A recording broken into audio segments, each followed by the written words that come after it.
What is up, guys? Welcome back to another Diesel Dog video. Now, if you caught my last video, you saw we added the 15 plus style tow mirrors to my 2010 Silverado here. Tonight, we are taking it a step further in replacing the stock crusty old chrome side steps on this thing with the Boost Auto M1 Lumasteps. Let's unbox this thing. Let's see what we're working with. You got your plastic covers that go over top of your brackets here. You got your two steps. Here's your lighting on the side there. They even have different options as far as the pads go on top. I just went with the straight plastic, but you can get different designs. Go to the website, click the link down there. Even if you don't want to watch this whole video, click that link and you can build up this thing so many different ways. It's crazy. Complete harnesses. They got everything you need electrical wise to wire these things in. It even comes with a coolie cup that I'm putting to good use right now because it's kind of late. Comes with your brackets. They're all going to look like this except for one's going to look like that. I believe that's because the 2500s will have a def tank on the passenger side. Then you got all the hardware. That's what I got. I'm going to throw these things on. First, we got to get these old crusty chrome steps off. My advice would be do this during the day. People aren't sleeping, so you can use your cordless impact.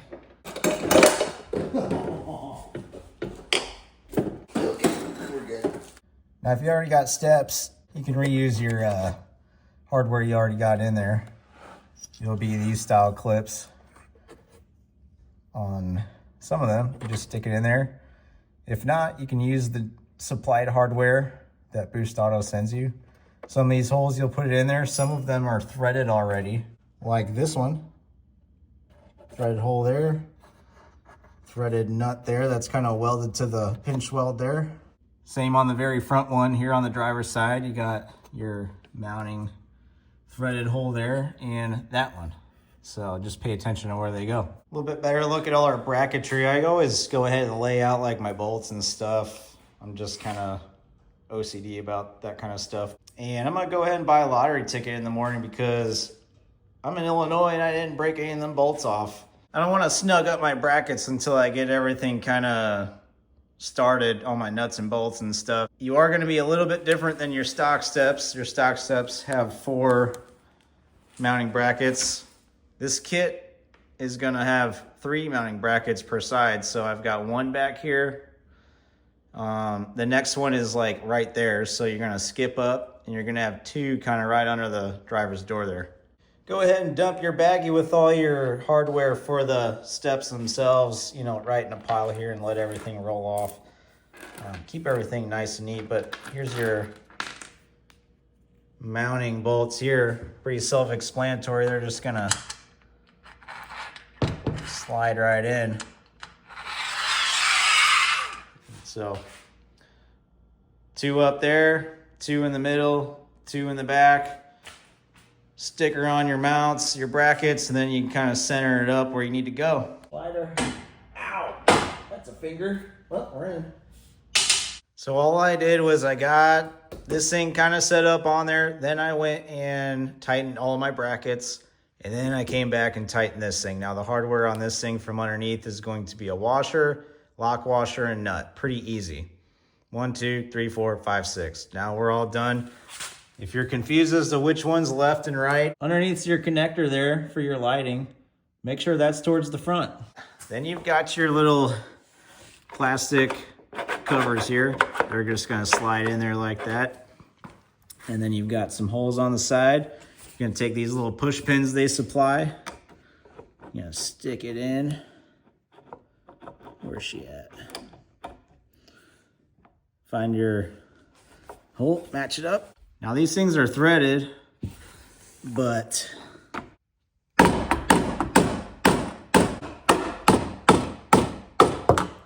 don't worry, it actually tells you to tap those in, so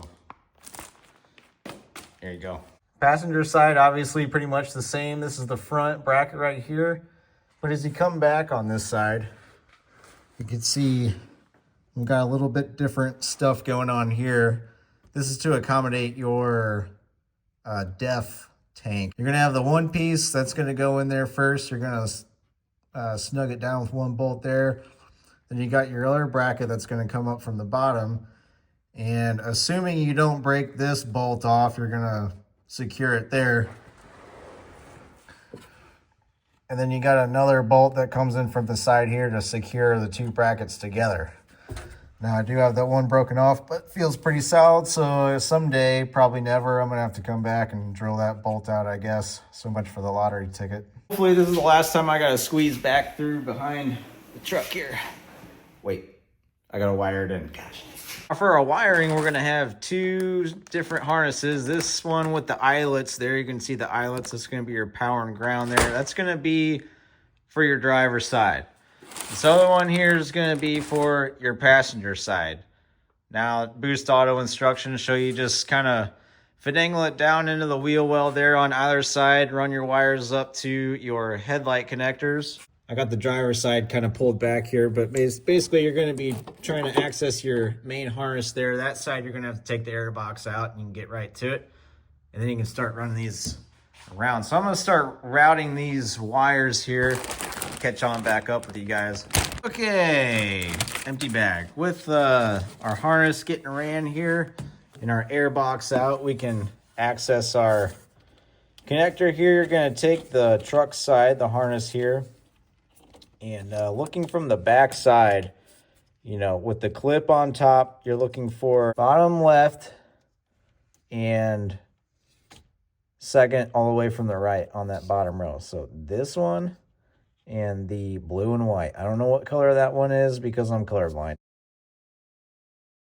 And as a professional, I do not condone using Scotch locks, but for the sake of the ease of a DIY application, I'll allow it. A little bit better look at what's going on here. We've got our Scotch locks on our designated wires there. Like I said, so holding it like this.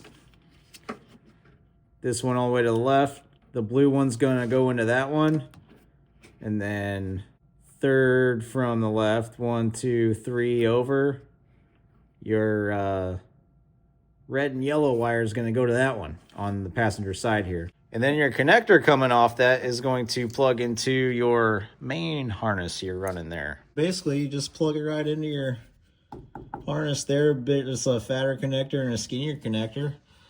We're gonna, you know, put that behind there, kind of zip tie some stuff up when we're all ready to button up, and passenger side is ran. Passenger side harness obviously is gonna have this part here that kind of shoots across. That's going to connect into our driver's side harness. So here's where your connector is for your passenger side, coming over to your driver's side here.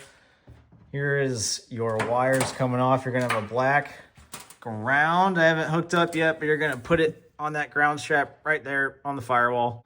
And then your power, they want you to put on this stud underneath the fuse box cover here. You're going to pull that off. They show it going to here. I don't have any nuts on these studs, so I'm using this nut from the hardware out of the steps that I didn't use, and it's the same thread as this, the bigger stud here, so that's where I'm gonna hook up my power. I'm just trying to figure out how I wanna lay this right now. So that's how that all hooks up. We've got our harness hooked up down on the driver's side connector down there. Same wire orientation down there, putting your Scotch locks and hooking that up. My advice before starting this project, definitely invest in some zip ties. You can see I'm using a whole bunch here, but this is the driver's side here. We got our harness plugged in on the front here. I kind of just got it pinched up between the step and the bracket here. It's pretty solid, not going anywhere. Then I just got it zip tied up on the plastic shield here, up, going up, zip tied again up there, and kind of shooting across, ran up along the fender well on the inside there. Pretty much the same thing for the passenger side. You can say use some zip ties going across, just use this harness here. I kind of started running out, so I would like to put some more up there, kind of clean it up. So now that we got everything installed, buttoned up, time to test these puppies out. I still have the Boost Auto, like 2019 or 2020, they call it, up key fob I'm using.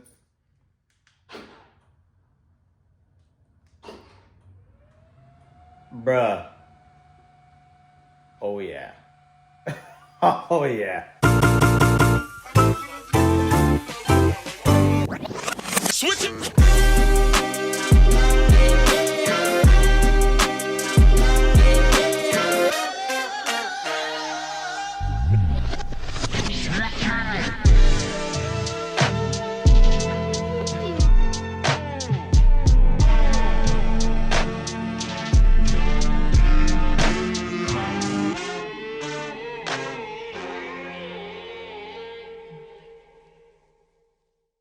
Boost Auto M1 Lumasteps looking crazy on this thing, man. I thought it'd be a little too much, but I'm kind of digging it. It's growing on me for sure. My wife she thinks it's a little loud, but looks really cool at dusk and at like night. And that startup sequence is pretty rad too. My daughter is all about it, and my boys thinks it's pretty cool. So pretty easy install. As you can see, you'll need a few tools to get these things in, but pretty much as much of a do-it-yourself install as you're going to find out there for something like this. So complete set, everything you need. Like I said, maybe you might need to get some zip ties, but let me know what you think in the comments, man. Is it too much? Is it cool? You know, what do you think? I think it's looking really cool with the mirrors on there for sure. I think if I didn't have the mirrors on there, it might just look a little out of place, but with the mirrors and the side steps, I think it's looking pretty sweet. So let me know what you think in the comments. Click that link, build up your steps today, and get your truck looking freaking sweet like this. So big shout out to Boost for the couple hookups here in recent weeks. And as always, thanks guys for watching. I'll see you in the next video.